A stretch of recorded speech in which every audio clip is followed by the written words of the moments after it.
The joy of being very young lies in living for the moment. Children, not yet aware of time, take a while to distinguish the past from the present from the future.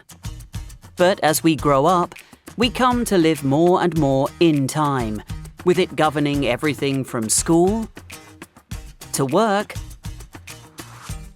to meeting our friends. The older we get, the more past we have, and so the more we relive it by sharing memories. In addition, we begin to spend much of the present planning for the future, even attempting to predict it.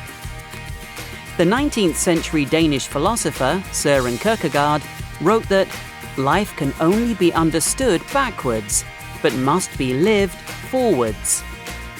But we ignore this truth by spending much of our time attempting to predict the future. That is, to understand life forwards. Of course, there are some predictions we are wise to make. When the darkening sky tells us of coming rain, we know to bring the washing in. When we see that the garden fence is no longer secure, we know we need to get it replaced before it falls down. When the future is imminent, it's easy to see what's coming. But in these situations, we're not so much predicting the future as anticipating it.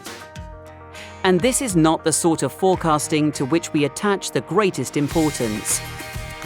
It is to professional predictions that we look, whether those made by economists who attempt to tell us what the market is going to do, meteorologists who tell us whether it'll be warm enough to go to the beach at the weekend, or sports journalists who tell us who's going to win an important tournament.